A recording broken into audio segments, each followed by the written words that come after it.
Howdy YouTube, and welcome to this episode of the Gunman. So I thought I'd do another walk around video. The last one I did was pretty popular, lots of people did enjoy watching it. So I thought, well, yeah, I'm here a little bit early, about 7:10 at the moment in the morning.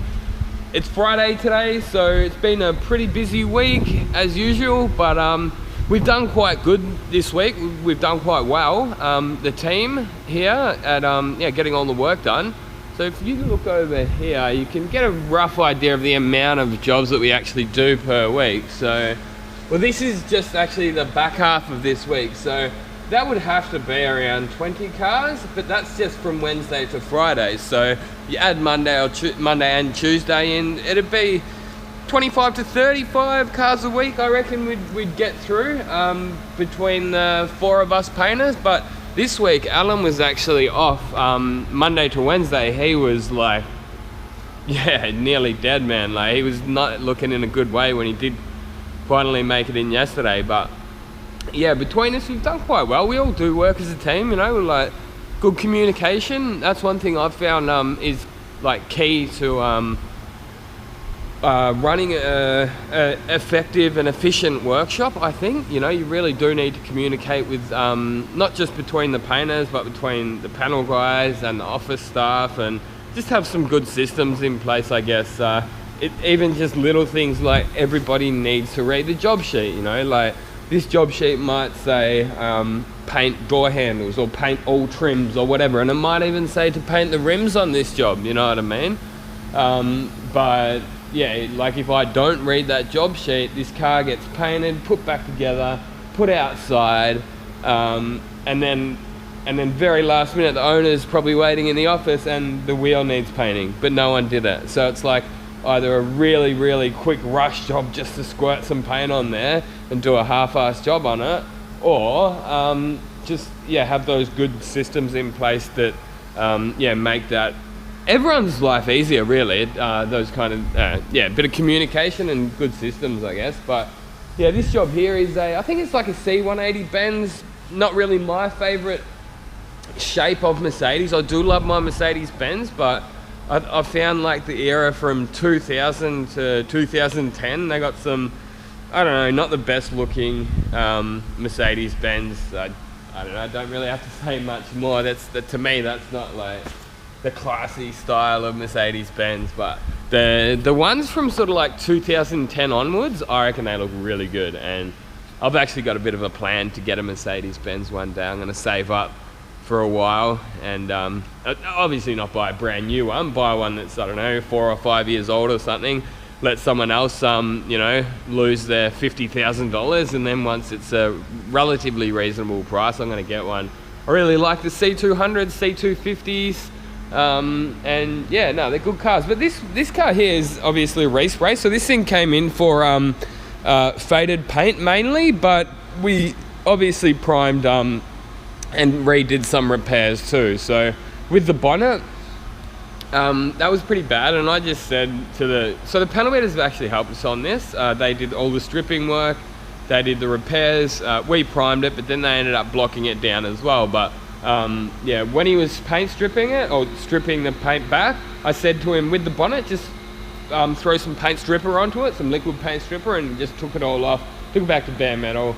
But as far as the rest of it goes, it was just an orbital sander to feather it out, a few coats of primer, carried out the repairs, and then the panel beaters actually blocked it down for us as well. They got some 240, blocked all the panels down, and that's when I got to it yesterday afternoon.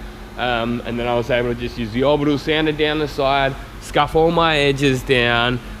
So I'm pretty happy with how this sits now. And then I also, for the last sort of like half an hour, 45 minutes of the day, I put it out here in the doorway, and then I got even a bit of that degreaser, and I got one of these, just a little brush like that, and I got it all inside all the door jambs and all the trims and stuff like that. And as you can see now, all this kind of stuff here, I'm not going to have like too much dust and dirt blowing out all inside here. You know, it's all clean for when I do go to mask it up. And hopefully we'll get a nice job out of it. So with this job here, we're actually going to do it in VOC top coat, which is this line of paint here. So these light green cans these are the VOC top coat. So that's just a direct gloss. Stand-acryl VOC is what it's called. So yeah, we're going to use that, which is just solid color red. This one here is all the base coat, and I actually hear, sorry about the noise there, I actually hear that is that's getting phased out at the end of this year here in Australia. So the guy from Axalta told me we're putting our last order in on the 31st of December 2019. So that is the cutoff date for the Standox basis lac, they call it, so the Standox solvent. So we're gonna either have to go a water-based system, or there's one more option with Axalta. If we do want to go solvent, we would have to go Chromax. So yeah, they're keeping that that Chromax. So yeah, that's my first job. I obviously cleaned it down last night, so that gave it a bit of time to drip dry, obviously, you know. So I did give it a bit of a blow down last night. That's had overnight to drip dry. I will continue to give it another good blow off. I'll open up all these door jambs, get the air line inside all of these little nooks and crannies, give it a really good final clean down, all inside all these jams and all that kind of stuff. I will then prep sole the entire car, or wax and grease remover the entire car before I start to mask it up. Then take it into the booth, mask it up in there if possible. I do prefer to do my masking in the booth. That way I can shut the doors on the booth and keep all the dust out, because you probably noticed that this workshop here doesn't actually have proper prep bays with dust extraction, which I know a lot of painters are, you know, spoiled with and used to these days. So a lot of people, like, they come here and they're like, oh man, this is like old school, you know. But at the end of the day, man, I can do just as good work here as I can at, you know, one of the top shops. So yeah, we've got everything that we need. It's up to us to sort of use it, I guess. Yeah.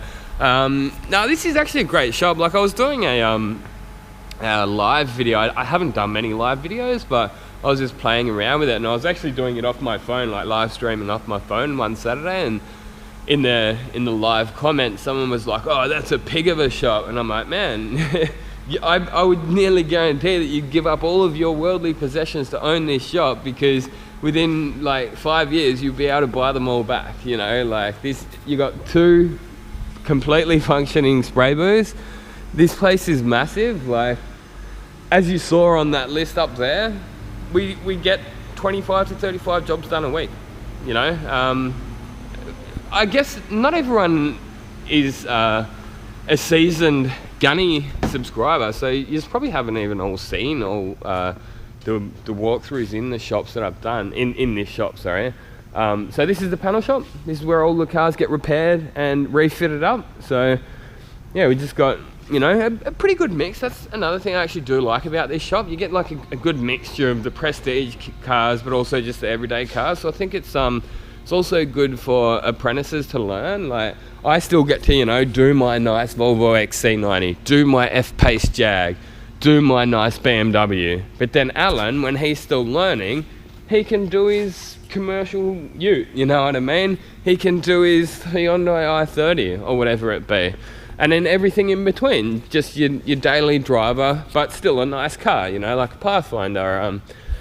Yeah, as I say, like, I think we get a good mixture of cars here. You know, it's not all prestige, but it's not all daily drivers, it's not all commercial vehicles. One of the places I worked at, the last place actually, this was basically your everyday car. Like, this is the kind of thing that they would do day in, day out, just solid color white commercial vehicles and vans. And I just had enough of it, man. Like, there's only so much pride that you can take in a car that the owner barely even cares about, you know what I mean? Like, even in a car like this, like, I will obviously take a bit of pride in doing a job like that. Now, obviously that's in a bit of a state at the moment, and it's going to need a bit of work to get into the paint shop, but when it does, you know, I will look at that car and say, hey, this is actually quite a nice car. These Hondas are worth a bit of money, and I'm going to do my best to get that looking factory again. So what else have we got in here? That battery's about to run out on this camera of mine. So Alan sprayed these yesterday. He sprayed this bumper cover of a Range Rover Sport, and this is actually a different color, a different car, but another Range Rover Sport. And then right at the end of the day, I gave these to Alan. These are, yeah, a few parts off a motorbike.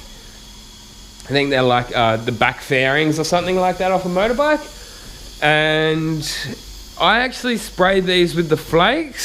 So I started off by spraying them black, and then I actually sprayed the red on the inside here, and then I did the flakes as well. But then we got it sent away to get the airbrushing done, and that did come up pretty good. I think Ellen actually might have got a little bit of a run here, but I think we'll get that out. We'll improve it. Worst case scenario, I guess we could just sand it back and re-clear it. I really need to know how much clear we've got there, to be honest, but yeah, no man, it's looking good. I would actually love to learn how to do some of this airbrushing one day. I really like that little added touch of having the extra skull on the inside of the card there. So yeah, we did actually do a motorbike tank for that same bike as well. So it's like a old Honda or something like that. But yeah, so this is the bonnet off that C180, which I'll be doing this morning. I might actually get this bonnet prepped up now and spray the bonnet with the body of the car, and then in the afternoon I'll have a rear bumper cover here. There'll be a front bumper somewhere. Here it is. Same thing, and there's all the moldings, door handles and mirrors and stuff like that. But that's something that I guess I don't include in all my videos these days, because I don't always include all the prep work in my videos, and especially bumpers. You know, when I'm prepping up a bumper cover, I don't usually include all the footage of it because it's just a bit time consuming. It's probably a bit boring to watch. But one thing I do is I'll take that bumper, I'll put it out here, I'll spray it down with a bit of degreaser, and I'll get that same brush. I'll brush all of that dirt off all of the edges, and then I'll just hose it down, and that's all before I even start prepping it. So yeah, cleanliness is next to godliness, you know. Just give your panels a really good clean down before you start prepping them, and I find that it makes a good difference to the end result of the job. So that's about it there, gunners. I do actually have to get to work now. Better clock on and start the day's work. So I hope you guys enjoyed watching that video. I hope you learned something out of it. As I say, like the last video like this seemed to get a bit of attention. Lots of people seem to like it, so I thought I would do another one. And again, let us know, like, is this kind of video going to keep you happy? You know, if I am a bit busy to make another video, like to do an edited review or something like that, let us know if you would be happy with something like this every now and then. But yeah, a few people have been like, hey, where have you been, Gunny? And I've been happier than ever, honestly. There's nothing wrong with me. It's not like, because I've had like 6 weeks away or something like that without uploading.